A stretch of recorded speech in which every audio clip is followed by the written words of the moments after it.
the beings and creatures through which they function. We know definitely that if we want to benefit from the tremendous reservoir of psychic strength that lies out there, that we have to deserve it, we have to earn it, and we have to use it wisely. Every perversion of energy will end in tragedy. And the most common tragedy, of course, is health, and the next most common tragedy is worldly goods. So we have to be prepared for this type of situation if we continue as we do now. Now we have these ancient pictures. I know many of the great artists of the Middle Ages, the Renaissance masters, of demons of all kinds, St. Anthony being tempted, the evil one peeking over the shoulder of the would-be saint. All of these things, the evil one in this case represents the ruler over the power of this and world of deceit. And this is the negative psychic life of the individual himself. In each person there is a redeemer and a destroyer. In each of us there is a transformation upward or a degeneration downward. And the degeneration is in the keeping of this evil spirit, which is simply the embodiment of a symbolism. Our advancement forward is in the keeping of a good and kindly spirit, which is going to bring us finally to the fulfillment of our natural destiny. So all these evil things, this world of demons that has been preserved for us, these obsessing problems that we still have. In working over the years, I've had to work with many people who were profoundly convinced that medieval sorcery was working on them today, that they are suffering definitely from the black magic of those around them, that evil spirits are moving in on them. And of course, these folks are under the fantasy of the astral light. They are under the fantasy that makes anything you believe the truth. And that we believe wrongly, we've got to correct it. Now, when a person has the wrong beliefs and gets into these troubles, what do? Well, you can go to them and you can talk with them and you can reason with them. And in many instances, you can do some good. But in a great many other instances, you can do nothing. The individual is far more certain of his own aberration than any possible solution. He has had this suffering himself, and therefore the opinion of another person is worthless. He has seen these evil spirits in his sleep, therefore who denies them is a fool. The individual who is in serious trouble has built a certainty about his trouble. He is so sure of it, so completely wrapped up in it, that no one can reach him. No one can tell him that it's his own hallucination. No one can tell him that the demons that bother him are the results of his own misuses of energy or his own misinterpretation of the happenings of living. The individual who has gradually developed a neurosis is only one step from being a black magician. Another individual who is in hysteria is already close to the magic of the astral life. These things are moods, they are conditions, they are factors that the individual himself builds up. This building up also builds up this field of energies which we are all in. The various mistakes of the whole of humanity do create in the magical energy fields a stratum of difficulty. In other words, just as surely as physical refuse can poison the planet, so psychological refuse can poison the astral light, can poison the metaphysical field of energy. If we keep on feeding delusion, it will grow and become stronger. Physically, it will gain more converts, and esoterically, it will corrupt the substance from which imagination must be built. Now, imagination as a constructive force is a very beautiful thing. Imagination has given us great art and great music. It has given us some of the noblest lives the world has ever known. It has given us the dreams of a better life, but stronger dreams than we would otherwise ever have. Imagination is a very beautiful thing. But if this imagination turns sour, it turns the same way that the things we see around us.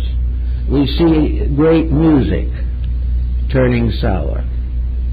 We see a terrible noise taking the place of music. We find literature turning sour. The days of great writing are no longer venerated or respected. Nobody reads them anymore.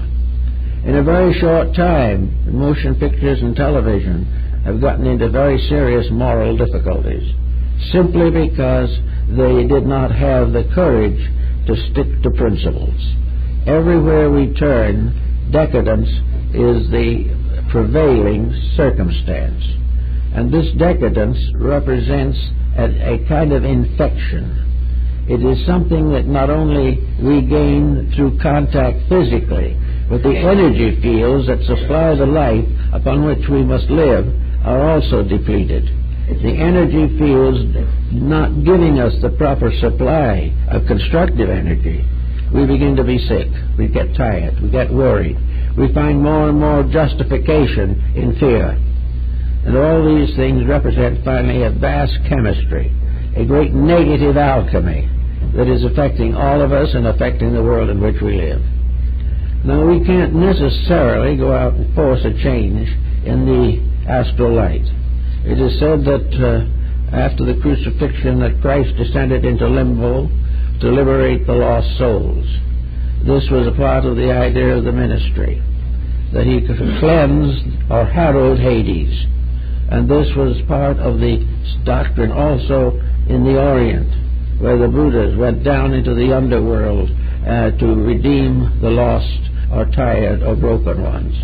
Now, this does not mean that either Christianity or Buddhism or any other religion actually believed in hell. There is no conscious religion that's worth anything that believes in ultimate damnation. There must always be a redemption of some kind. But this damnation that we are worrying about is not something that we have to regard as an eternal hell.